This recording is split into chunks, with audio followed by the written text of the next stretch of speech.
We actually missed, well, it was my fault, missed one episode, well, 1 week. I apologize for that because there's a lot of things happening. He was on a well-done break and I was on a well-done work stuff that I need to do. So here we are on the 23rd episode.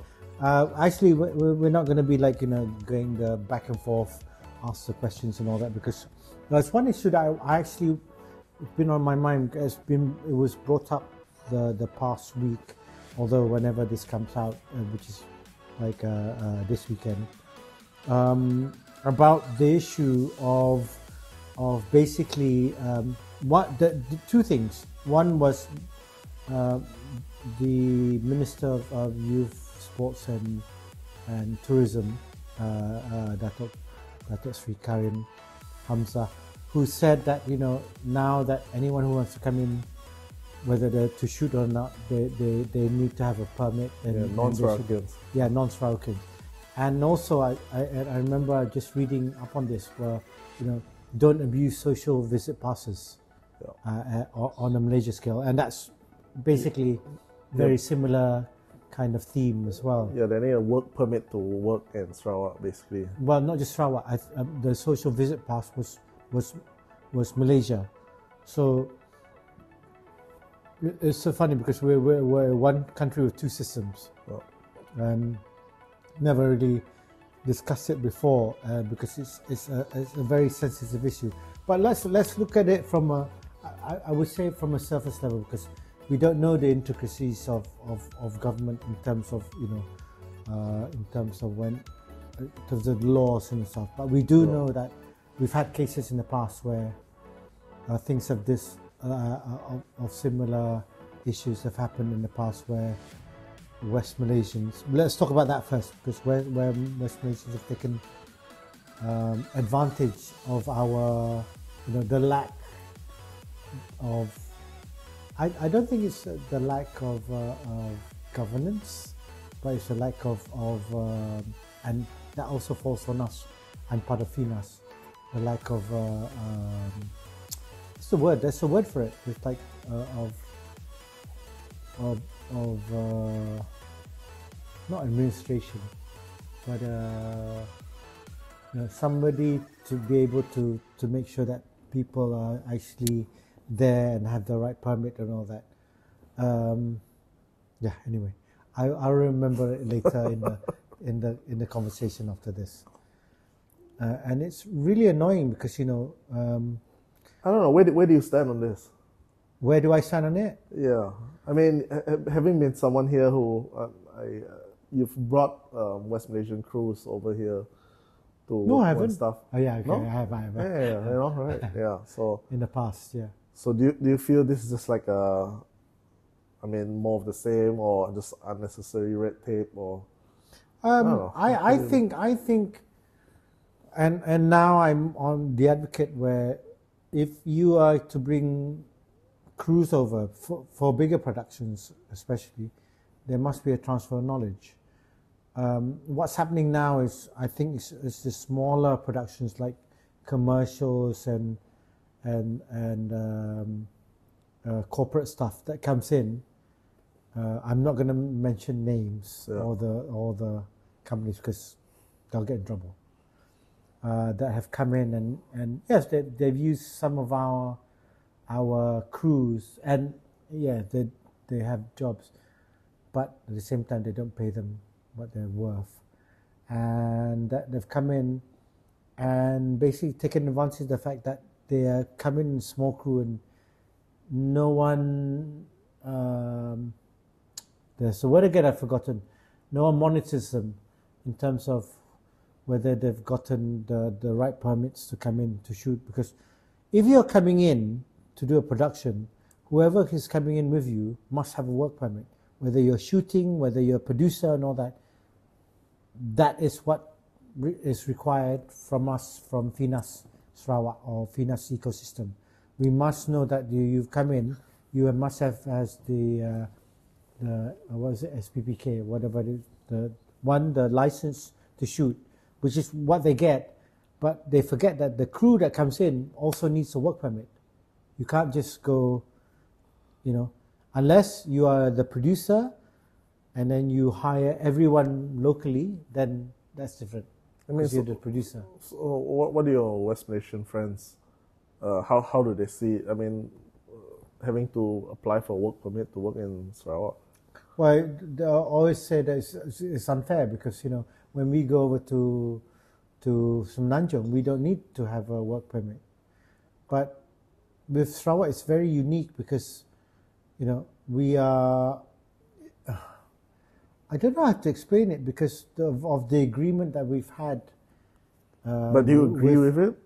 Pardon? I mean, where do you stand on it? I mean, do you agree or do you just feel it's unnecessary red tape? I mean, as someone who's worked both ways, I mean, having been here 4 years, yeah, I would be agreeable to what the state government says, because the danger is, and I've seen it with, unfortunately, with our neighbor in Sabah, where now they're, if we, and this is not because of anything, actually, no, I tell you what, I'll be honest.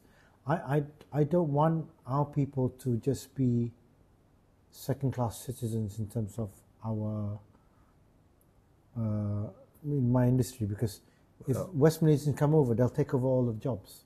Yeah. Because it's not because they're not good. They've had years of experience and they're capable of doing the job. But this is what I'm saying, like we need the transfer of knowledge. But it's also to tell our people, hey guys, by the way, if you just slack off and you think you're good, I'm sorry, there are people out there who are a lot better, 10 times better. So don't think you're good as you are. So there's two things happening here. If our people think, yes, we're going to be safeguarded because the government's going to safeguard us from these people coming in, but it's also not an excuse for us to go to churn out with really bad stuff because we don't have the exposure or the experience. We've got to be able to step up and go, all right, we're as good as these guys. That's why we should be paid what they're being paid. So, again, whenever production comes here, they pay our guys, and I've heard the complaints like, oh, we're not being paid what we're being paid. It's because, one, we don't have the exposure, we don't have the experience. So, rightly so, they're paying you what they think you're worth. So, if we let people in, we will get the exposure, but you're going to compete with people in Semenanjung, yeah? Yeah. Are you okay with that? I'm okay with that because obviously I've worked there. So when do you see this kind of like protectionist policy, right? Do you see this like a short-term thing until we like caught up, or like it's just something that just, I don't know. I mean, Singapore was good in I looked at Singapore as an example because in the past what they did. Remember when we had transfer of technology? Yeah.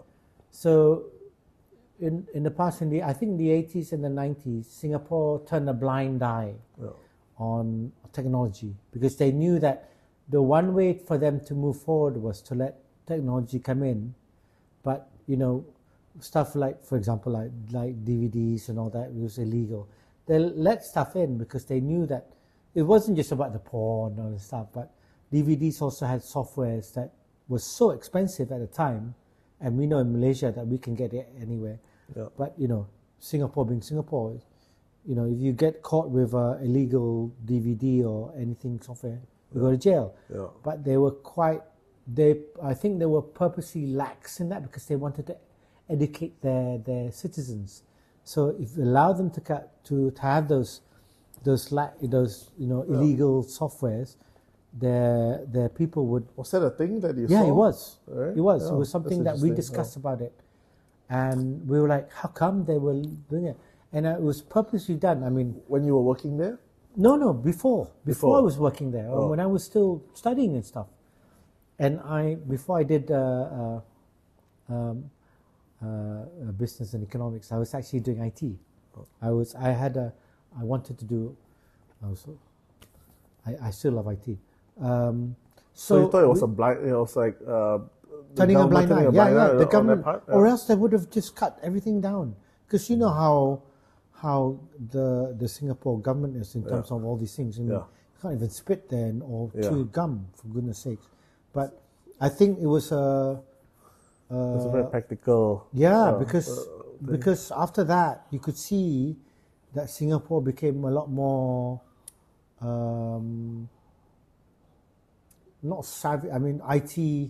I mean, I look at Singapore now, and I think a lot of that's to do with. I mean, it comes from the top. I mean, probably the late Lee Kuan Yew probably allowed it because it was the only way to educate their citizens. Because if he had totally banned all this stuff, I don't think they would be where they are.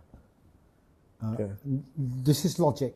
I mean, it was something we were like, how come they could still get all these illegal, But how do you equate that to letting talent in? I mean, do you think it's the same thing? I mean, do you feel it's like a short-term thing, and then over the long term, we should just like, let them all in without like, all this red tape?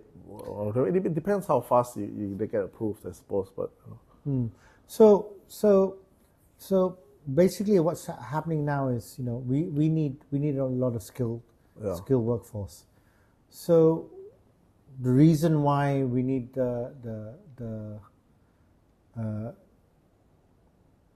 being able to have the right people in, and why it's like any social visit coming in, they'll be screened. We need the screening because if we're going to let everyone in, we're going to get in trouble, right? So then I don't think they're saying we're not going to let anyone in, but there will be a screening process. It's like our own talent corp, I suppose. But how do you say? What do you say to those like West Malaysians that you worked alongside with for a long time? And they're like, well, why do you have to screen us? Like, aren't we Malaysians? They can still come in as consultants. But why do you have to screen us in our own country? Why do we have to apply for permit in our own? Can you answer that question? I don't know. I mean, that's a protectionism, I guess. It depends. I mean, I know. I'm agreeable to it. That's what my friends probably hate me for it, but I'm actually agreeable to it because, in some sense, I always look over my shoulder and look at Sabah and see what's happened to them. They've been overrun because once you let one in, they all come in. You're talking about my friends. It's talking like cockroaches. I know. But it's scary, isn't it? I mean, you know what it's like. It's not about them taking advantage. It's not their fault. It's just that you let one in. It's interesting. We will never get. I'm not saying it's bad for competition. Because we need competition. We need to be able. It's just that. So this is where the blame game comes in, right? So there've been so many years that people have been focused on West Malaysia. That's why we've been left behind. And a lot of our smart students have not stayed here. They've gone abroad because they're like, now you're going to go. So this is where the argument comes in. Why don't you let our people come in, their people come in? Oh, wait, hang on a minute. When it comes to education, why isn't there meritocracy? So you got to go all the way back and have that argument. So you want me to have the argument? I'll have the argument. Said, why don't you let our people in? Because you don't let our students into your universities in the first place. Our smart students who are non-Burmese, why don't you give them their scholarships? So you want to work in our place, but you won't let our students go and study in your place. You can have the argument, right? So yes, you can laugh at me and go, we're not letting you in because you didn't let us in the first place to go and study in your tertiary education, your thing. So you can go all the way back there, right? I mean, every time I've looked at it, I've always wondered, what's the best way to approach this? But I mean, I can see that, just increasing the perks of having a Sri Lankan IC, right? Yeah, the perks of having a Sri Lankan citizenship, just say, right? It is citizenship. Yeah, and then like eventually when you're going to give out like permits or PR or something like that, the price is a lot higher. It is a lot higher. Yeah, so I can see them exhausting all like legal avenues to like just increase the worth of like having a Sri Lankan IC, and then I'm all for it, man. I mean, it can't just be like any other IC in the state. I mean, it obviously isn't, right? So things like this just kind of increase the worth. I mean, they must want to come here and work in the first place, So, but if we're affluent and all these things that Abang was talking about is like actually like coming to fruition and it's like doing well. I mean, yeah, just pay up to have a PR. I mean, why not? It's so funny because like they're like, it's so hard for West Malaysians to come in unless you're married to one to work here. Yeah. And then it's like you make it easier for foreigners because you got the Malaysia My Second Home. It's so expensive to be an expat in West Malaysia, but it's like a whole lot less to come in here to become an expat here. But again, I don't know whether it's our relationship with the colonials on the past, but it's just that you look at our state and you look at our population, we are vastly inferior in terms of numbers, but we have quality, and I feel that with our state government or our territorial government, or with the Sarawak, so hard. I don't know what to call it state. Let's just call it state for now. That just drink some water. Sorry, not being. I'm covering because we're not being. Yeah, but even like the way I see it, we're paying so much to them anyway. It's like we're almost paying for a PR, Yes, in that sense we are. Yes, we are. And a lot of the times when we do have this kind of thing, and West Malaysians like, oh, it's not fair that we have to have. We need to have the work permit and all that. Like, I mean, how do you justify that as a Sri Lankan who went to West Malaysia and made his and then make all my money in my. Okay, I made my name. Yeah, you made your name there. How do you justify that? I mean, they'll be like, I don't have to justify it. I don't think so. I mean, it took me. I had to work my ass off to make a name for myself as a Sri Lankan there. It wasn't easy for me to because a lot of them, there was already, even then, being in the industry, them knowing that you were foreign to them. Yeah. Dia tak pandai cakap bahasa, blah, and I got that. Yeah. It's like my accent wasn't as good as them. And to me, it was like, oh, it's not a slight, but it's like, there was already this you have to really, as Sri Lankan or even Sabahan, have to work doubly harder to be recognized or to do the work in the industry. Yeah. So why should I go and and justify myself with I'm good? I know I'm good, but I knew I had to work harder to be on par with these guys, because for them it's like second nature. It's like when you speak to an English guy, why don't you speak English? Like, we're multilingual. Yeah. We had to learn English. It's the same thing here. It's like, oh, your bahasa is very different. I'm like, oh, sorry, I speak bahasa Sarawak. You want me to speak Malana, even more different, or whether I'm speaking Hokkien, whatever. But even our Hokkien and Penang Hokkien all different. But with bahasa, it's like they could tell I wasn't, Tulen or the proper bahasa Malaysia speaker. Like, yeah, I mean, we were seeing a lot of this. It's on the news recently, things about Petros and Petronas arguing over the ownership of gas and things like that. I mean, whether we are balancing the needs of the state with like the greater like federation. like how do you see things like this? And I mean, that's something to be discussed, obviously, on top. But from a layman in our level, I think it's just semantics. We're the same people. do you really feel that we're the same people? We are. I mean, all over the world, we are the same people. Oh, okay. See, you got to look at it. You can't just look at it from just a Malaysian point of view. You got to look at it from a world point of view. We literally are the same in that sense. It's just of course, everyone has their differences. Yeah. But if you look at it from a Malaysia context, what do you want to pick on? You want to pick on language. You want to pick on everyone. If you look at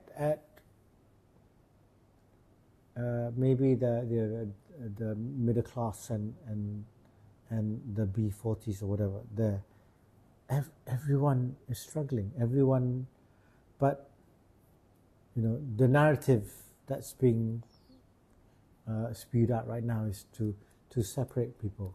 So we're going to also be very careful with that as well. I think I'm going to get in trouble talking about this because it's something that's already prevalent out there, and it does affect the fact that when people do come here, they come here to shoot. They also feel it. They're like, it's not just getting the work permit. When they come here, it's like, oh, you people are very different. I'm like, yeah, of course, because we don't work the same way as over there, because there is dog eat dog. It's not because of the culture, it's just dog eat dog. That's why I keep telling us why we're protecting. It's like, we're not ready for that kind of thing yet. Although it's been so many years, if you are ready, go over there. And we've had guys who've gone over to West Malaysia and failed because they realize the standard is so different. So what the government is doing now, we're just trying to protect them so that we can gradually educate our people to be able to withstand that kind of work ethics or stuff that's happening in West Malaysia, I think. Okay. What do you say to that argument that that's something that like a nation state would do rather than like just a state in like a country? I mean, there's a free flow of like talent and people like around West Malaysia clearly, and then they'll exploit the weaker states and somehow with it, but then it doesn't really matter which state you come from, But why differentiate? Why protect our people? I mean, you clearly would get questions like that, right? I do. I mean, but there's again, it's narrative, isn't it? We've sold ourselves as a nation within a nation, not Sabah, Sarawak, a nation within a nation. So that's why it's hard for us to be able to accept the fact that we are, a state, because we've been so and you've heard this complaint over the years for how our oil money's gone. They've taken us. We've the anak tirikan. Everything's been taken from us. So now we're trying to reclaim that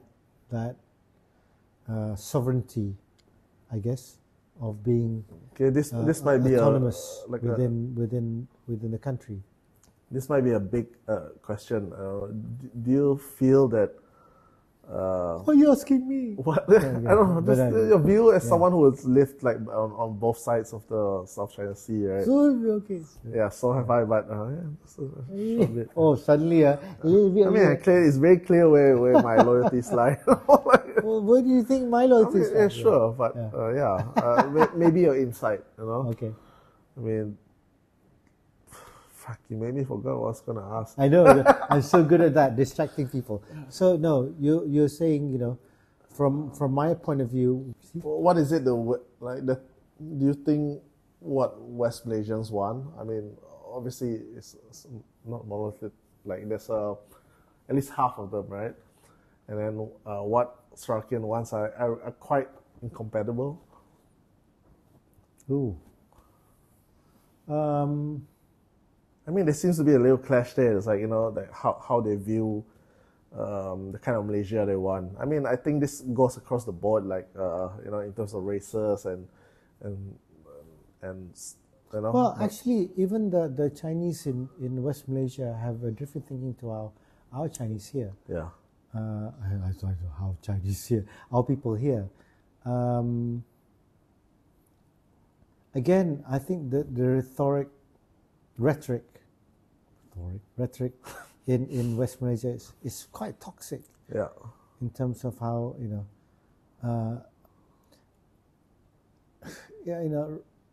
race politics always rear its ugly head in Peninsula, whereas here we don't see it.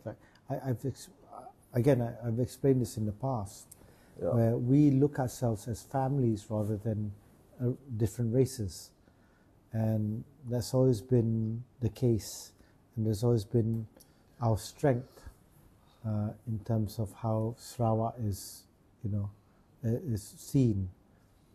So when you say that these kind of things, we don't want to have that kind of race diversion, I suppose, separation between us when it comes to Sarawak. And that's what makes us so different to Semenanjung and Peninsula, because they. So how do you see like an issue like how Tun Mahathir was complaining that there's so many Chinese signs, right? Like there's a lot of these Chinese signs, signboards and there's a lot of Arabic board. I would complain. So why there a lot of but we're a Muslim country? I said no, but we are a Malaysian. I'm probably getting in trouble with this. Like in the past, we've had Jawi and all that, but. And then Tiong, our tourism minister, obviously, like Tiong King Sing, right? He was defending it as well. So, like, he was saying, we're obviously a multiracial nation.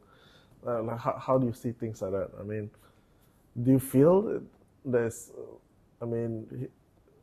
where do you stand with this argument? Do you feel there should be, like, Malay, at least, like, translations? My question is, where did he see all these signs? It's probably in Kuala Lumpur, which is where the area that he lives. Well, you can go to Gala City here and you will see shops at like 100% like Chinese characters. So. Yeah. I mean, there's 100% Malay characters. There's 100% English characters. Because some the Malays and the Chinese go, how come there's English? You have that kind of complaints. Yeah. We don't hear it as much, but there are.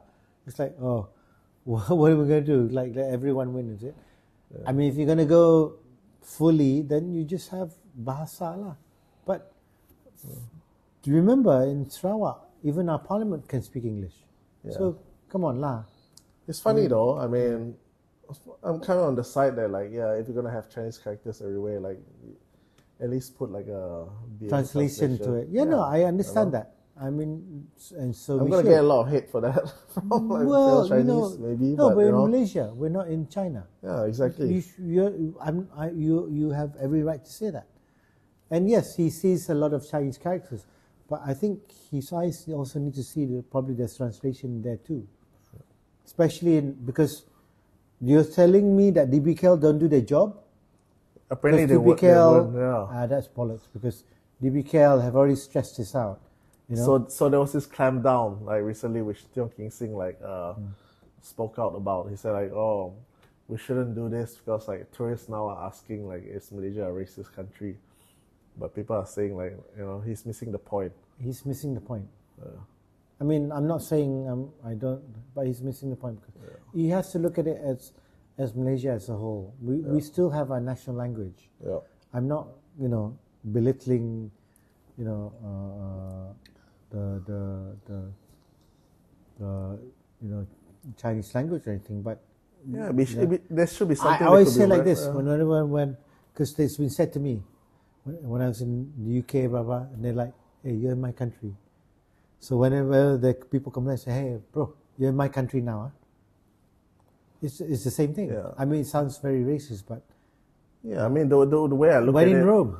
the way I look at it, like no citizen like with a Malaysian passport should be locked out of any, like media, restaurant, things like that, Yeah. because they couldn't understand that language. I mean, if we're all on the same country, we shouldn't be like, there should be pockets of like things that we don't understand, you know. Yeah. So I don't know. That's the difference between Sarawak and Semenanjung, unfortunately. I mean, I don't know. But he's saying that like yeah, it's okay. So I don't know. I might disagree with him on this one, but yeah, yeah, I would too, because we're still in Malaysia. It's not about being Malay, but it's we do speak Bahasa Malaysia, yeah, and that is our national language. I mean, it's not as it's not like Indonesia where you like literally brainwash everyone. Oh, I'm going to get in trouble. Where it's indoctrinated into their lives and culture. All we're asking is just to be able to speak Bahasa Malaysia. yeah, We're not trying to indoctrinate the culture into you. I'm not saying the Chinese, oh, you got to wear, and have name like Herman. yeah. Just say, I mean, Put a little we both agree. subtitle right Yeah. there, like let me know like what the fuck kind of shop is this? Exactly. Yeah. So, no, I agree. I agree with you on that. It's just that I totally agree with you. I mean, it's not just that. Yeah, That's something that we've discussed before. But at the same time, when we do have that crew coming over here, and they do complain, why they speak English? And I'm like, well, that's how we live. Yeah. Don't turn around and say we can't speak Bahasa. Of course we do, because we also have say same schools. yeah, And stuff. But you've got to be able to understand that we have so many different races here, and that's one thing they don't realize, because they're always like, oh, Melayu, Cina, India, Melayu, Cina, India. We don't have Melayu, Cina, India. We have everything else, and that's what West Malaysians don't understand. yeah, And it's so annoying at times, because whenever I try and mention that, tapi macam tu lah, it's like, do you know Sarawak only has 3 million people, yeah, and a lot of them are not Melayu, Cina, India. yeah. We literally are a different country in that sense. So don't turn around and like impose your stuff on us, because we're not Melayu, Chinese, Melayu, Cina, India. It's like, oh my God, I can't even mention how many different races there are. So that's already a big thing. So yeah, you want to come over, get to know us first lah. Then maybe the minister will go, all right, Maybe we'll let you in. we'll let you in and work, because that's the kind of protectionism that they're doing, because like we don't want to lose our identity, right? Yeah, I mean, we've seen a lot in the news. Probably the first time in a long time, like Sarawak is getting a lot of pushback, like when it comes to the issue of Petronas, comes to the issue of like these permits, and then from a like PR media perspective, right? Like how do you feel like that we should sell our case? And when we're talking about stuff like the 1/3 things like that, we need like kind of like a national consensus of it. Unless we just straight up bring it to court and it's gonna be like really abrasive. Wow, that's like all in one. I mean, like, do you feel like just being the PR media side of the government, like how do you feel like we should sell issues like this? So anyway, no, from a PR, I mean, public relations point of view, I think the government really needs to tread carefully in terms of how, because we are part of a unity government. Remember that. Yeah. We're not a coalition. It is bound by the fact that we have different parties with different ideologies and different. So we are now at a very strong position, and we know this already, in terms of getting our autonomy, getting our say in government, because we are not part of a ruling party. Yeah. So it's not a ruling party, and people forget that. We've had so many years of, 60 over years of ruling Single party parties. rule, Now it's coalition. it is, and people forget it. That's why having a go at Anwar, it's like blah blah blah. But then it's like, guys, it's threaded by different people the parties who used to be oppositions to each other, and they need to work with each other, and that's the first thing that people need to be reminded of. But it's just sorry to interrupt. I know I'm segueing. I'm actually explaining myself into that. So basically, when things like this happen, we as Sri Lankans are in a very good position in wanting to get our rights and our autonomy even more onto the fore, because we're not part of we're not a small coalition anymore. We actually are a partner of a government that can make differences. Yeah, but where was where I was trying to get at is like, okay, political clout aside, like the clout that we have now, like we help prop up this government and stuff like that. Do you feel these ideas like can be sold to the greater public, like West Malaysians? They'll be like, okay, like like I get where you're coming from. I get the idea, like like we agree. I mean, do you feel we can sell these ideas? That's what we're doing right now. So the fact that we are pushing for more autonomy, the fact that we're pushing for more percentage of our oil revenues, the fact that we're pushing for more seats in the government, is basically saying, hey, hang on a minute, do you not realize that we are 1/3, especially Sabah and Sarawak, more than 1/3 actually, of Malaysia? So hang on a minute, you've got to give us that right to be able to have those seats or whatever, for us to be able to have a say in how Malaysia is governed. Do you feel it's more political expedience rather than like the general public actually agree with this idea? Wow, that sounds like what we did in the 80s. Yeah, because it doesn't sound like we're the public really pushing it. Yeah, well, it just sounds like, okay, we're playing our cards in this political situation right now. But imagine in the next round where it's a big win for Anwar and UMNO and stuff like that. Yeah, so we have Anwar and UMNO. Yeah, so we have less clout in this political government. I mean, I don't know what the configuration will be, but yeah. Make it sound as if he's back with them. Then well, it does look like it. But sorry, anyway. Then when we have less cards to play, I mean, do you feel this? Yeah, why can't they agree to this? I mean, I've always said the idea, just like on a side thing, right? On a side note, I've always thought it's our job and the media and stuff like that to promote MH63 as not a Sabah Sarawak thing. I mean, the Malaysia Agreement is a Malaysian thing, I mean, everyone agreed to it.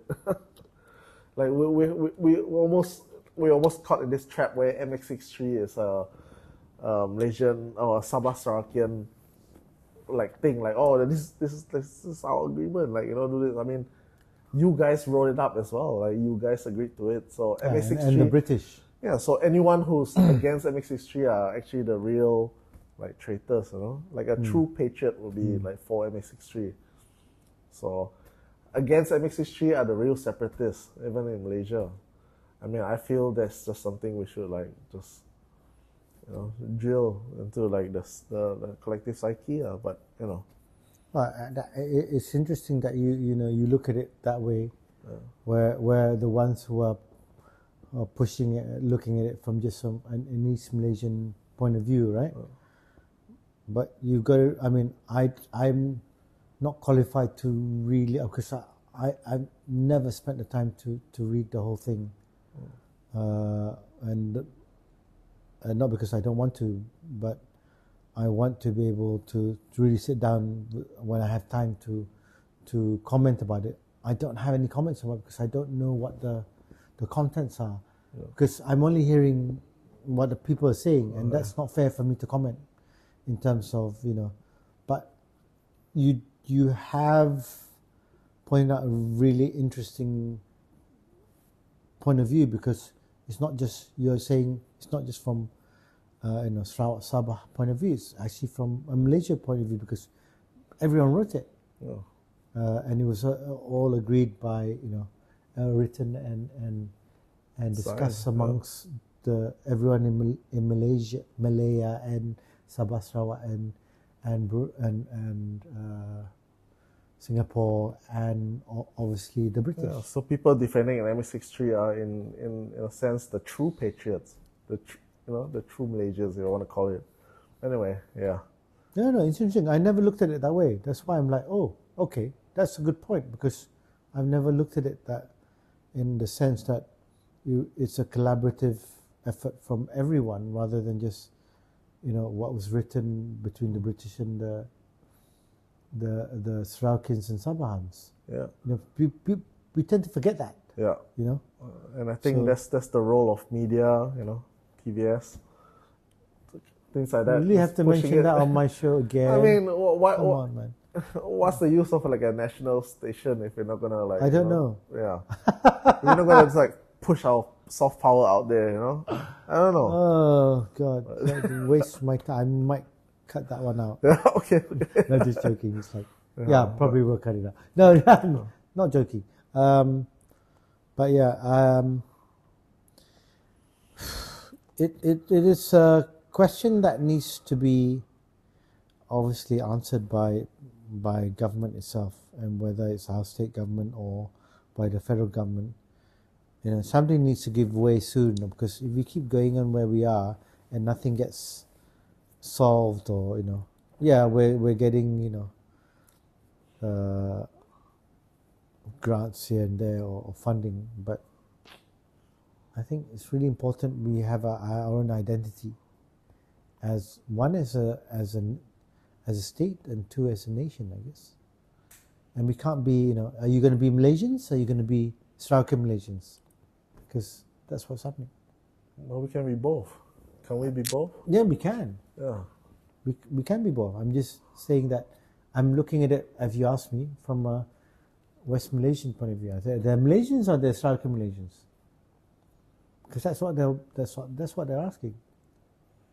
It's like, oh, I still need to come in and use my. So why do you have immigration? It is a big question. Why do you have immigration? Why do we have immigration in Sabah and Sarawak? You think West Malaysia doesn't have borders? They're bordering with Thailand and Singapore. We have bordering with Brunei and Indonesia. What's the difference? That you need to have a immigration border between us and West Malaysia, us and East Malaysia. Because it's very flimsy if you look at it from that point of view. But if you look at it from a Saraukan point of view, and I'll be like, hang on a minute, we have we have so many different race and religion, that we have people coming from across Kalimantan, from Philippines and all that. I mean, this sounds really flimsy now that I'm saying like that, right? Right? So that's what I'm saying. We've got to be really strong in our argument in having immigration. I'm sure somebody at immigration will tell me otherwise, and I'll be more than happy to listen to him or her to explain why we need our immigration laws in Sabah and Sarawak. They're not letting West Malaysians. Yeah. That easily. But I know why it's quite racist. So what the heck? Yeah. We know. So it's very much an unsaid rule, isn't it? Yeah. So on that note, yeah, interesting. Yeah. On that note, I guess apologies again for missing out on episode 23 prior to this. This is episode 23. No one noticed, man. No, they did. They did. Did it? Some friends were like, Okay. so yeah, apologies to those guys who did notice. The rest, it's okay. Yeah, I'm curious how other Sarakians see issues like this. Yeah. Especially the people in the Younger industries generation or older generation? Oh, both. Yeah. Like people who's worked on both sides of the aisle. People who rely on business on both sides of the South China Sea. Yeah, I'm curious. Well, tough shit. Yeah. Gonna have to get a work permit. Yeah. Happy. And on that note, thank you very much for watching, and we'll see you again in the next edition. I will try not to miss another, although we may no, we're not going to miss it. We're definitely going to take a break during Christmas. So just Christmas to let you and New know, Year's. Christmas and New Year, and my birthday. Yeah. Oh, yeah. Yeah. And to whoever, if you ever want to get a cable, man, don't use my number. All right. Good night. Bye bye.